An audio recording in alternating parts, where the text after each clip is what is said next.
Hein? 1000 à mon côté, 10 000 à ma droite, je serai pas atteint. Yeah, et mon rage, boy Juliano. Et nous que j'osombe, kaka nous yavake, no biomare, nyemnyao. Amenene que jezombe, la mila chie, me va ole miro te ambe nyemnyao. Mlani e mufon, ma money pray, aye ni ben keke anenyo. Yeah, mlani e mufon, la kugwe dodo na be pipo de nezu yaira. La benye mezereka, e huye munjaso, non kona. Afoye munjaso, otoklom kere. Munjado taxi, alo zemijan. Mle de kuku travazo driver. Plom kere, mano de dire. Makwatana no sita me do duro. Plom kere, mano de dire. Makwatana no sita me do duro. Mauvi mutina wabeti eti nure muke kenye muyo o soupon kono nudo mi vivitime emile mi munya mekele l'omio. Gagner mon pain quotidien, c'est ma prière de ce matin.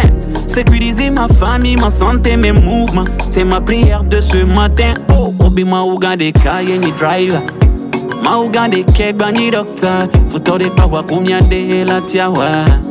Mure kuku travazo driver. Et nous que josame kaka nous yavake. No dia mamu benye munyeo. Amenene que jezambe na milatie. Me va ole mirote amu benye munyeo. Mani e mufon, ma money pray, aye ni ben keke anenyo. Yeah, asime munjaya, masanu mbogore. E dome munjaya, magova ku promotion. Dolele nyewo, patane zula mesenama. Replonam le futanyo ben kume. Omana sinya jula sumo. Mauvi munyinye machemo. Ebene muto ma potonero.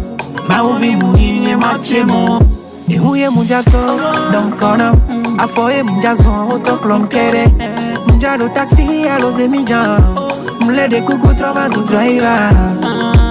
God my driver, God my driver, God my driver, my driver.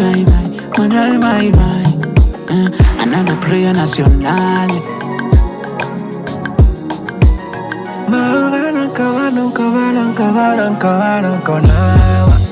Master Chris on the beat. Rachel Tigoy, Boss Dr. Kodama, Fodo là-bas, et Calamarque.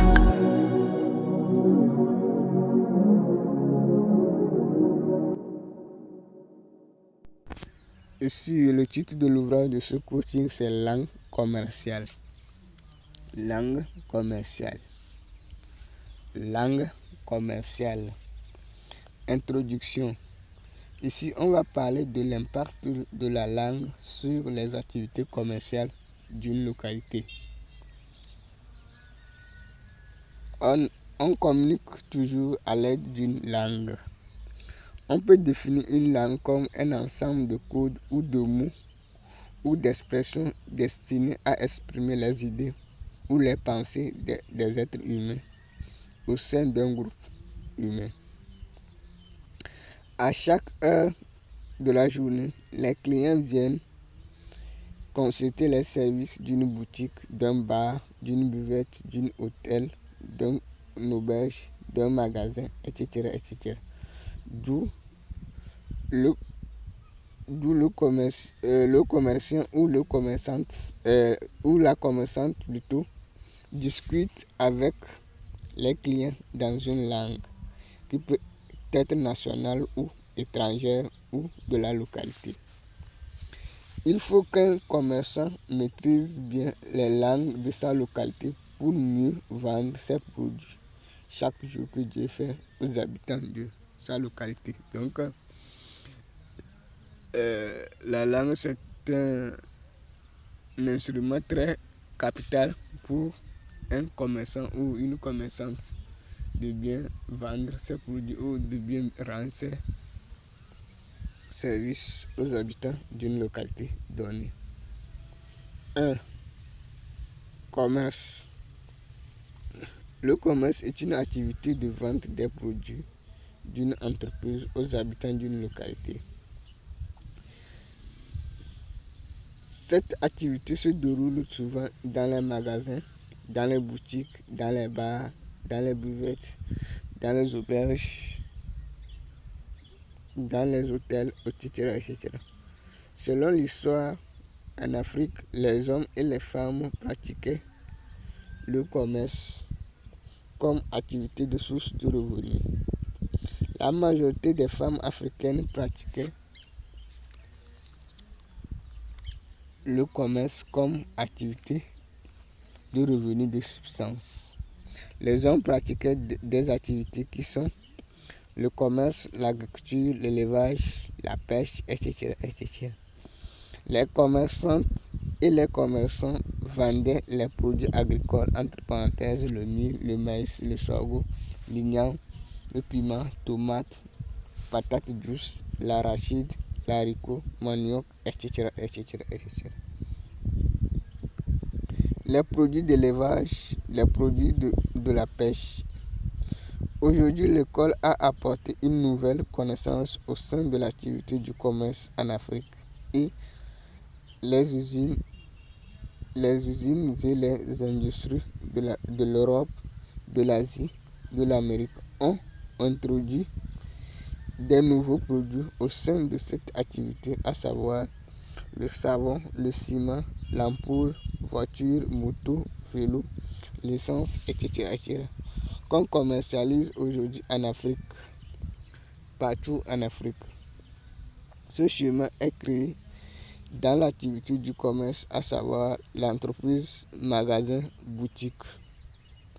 Les fonctionnaires de l'État et les employés des entreprises privées consultent les services des commerçants et des commerçantes pour satisfaire leurs besoins quotidiens. Donc, aujourd'hui, on vend l'ampoule partout en Afrique.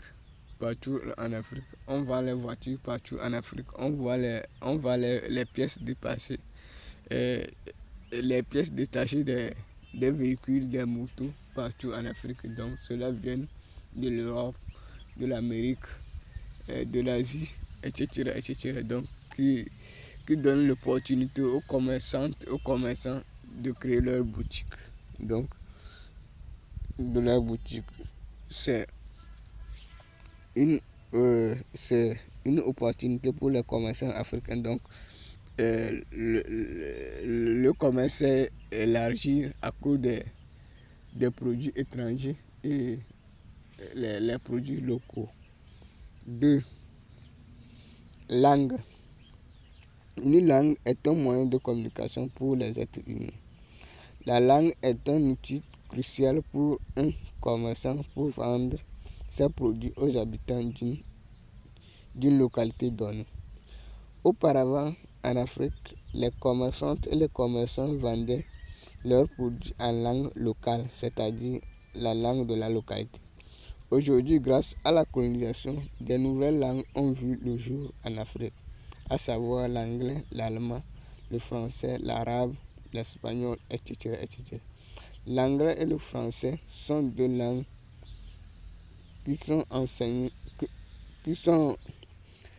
l'anglais et le français sont deux langues que les enseignants utilisent pour dispenser leurs cours aux apprenants dans les écoles, dans les universités et dans les centres de formation en Afrique.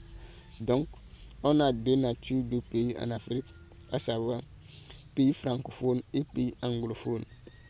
Les pays francophones sont les pays qui parlent le français comme langue nationale et les pays anglophones sont les pays qui parlent l'anglais comme langue nationale. Parler l'anglais et le français est un moyen efficace pour réussir l'activité du commerce en Afrique. Le commerçant doit consulter un centre de formation pour apprendre le français ou l'anglais ou les deux langues pour réussir le commerce. L'arabe est aussi populaire aujourd'hui au sein du commerce. Donc, l'arabe aussi c'est une langue populaire au sein du commerce africain. Donc, ça dépend des pays. Donc, les pays islamiques de l'Afrique utilisent de l'arabe. Donc, pour vendre ces produits ou vivre dans une localité où il y a les musulmans qui parlent de l'arabe. Donc, il est nécessaire de consulter les services, les services d'un centre de formation qui enseigne l'arabe pour pouvoir mieux vendre ses produits. Donc, ça dépend aussi le continent que l'être humain existe. Donc, il faudrait que d'abord il maîtrise la langue de la localité d'abord et les langues étrangères parce qu'il y aura de différents clients qui viennent de plusieurs origines qui parlent de différentes langues. Mais l'intérêt que ces clients parlent les langues nationales des pays, les langues enseignées à l'école. Donc, le commerçant doit tout faire pour aller, parce qu'aujourd'hui, il y a les êtres humains se déplacent de gauche à droite à la recherche de leur meilleure de vie. Donc, c'est là où ils trouvent une meilleure de vie, c'est là où ils restent, ils résident, ils passent ses séjours. Donc, le commerçant, lui, il attend, il vend ses produits quotidiens. Donc, les choses qu'il a besoin pour mener sa vie calmement. 3. Localité. Le commerçant ou la commerçante doit maîtriser la langue de sa localité et les autres langues nécessaires pour la vente des produits aux clients qui parlent de différentes langues de sa localité. Le problème de langue touche aussi le domaine de métier. Ces deux métiers doivent se former en anglais ou en français ou en les deux langues pour rendre service à leurs clients. Donc, pour rendre service à leurs clients. Donc, le métier aussi, c'est un secteur qui demande. Donc, il faut une bonne communication. Donc, il faut bien communiquer avec le client. Donc, le client, donc on donne l'exemple de maçonnerie. Donc, ils doivent bien communiquer avec le propriétaire de la maison ou celui qui veut menuiserie. Donc, et nous tous nous savons qu'il y a plusieurs ethnies. Quelqu'un vient il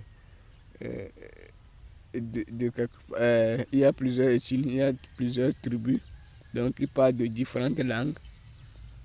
Donc, c'est les langues nationales qui nous mettent en commun, qui nous permettent de bien transmettre nos idées à nos prochains. Donc, il faudrait que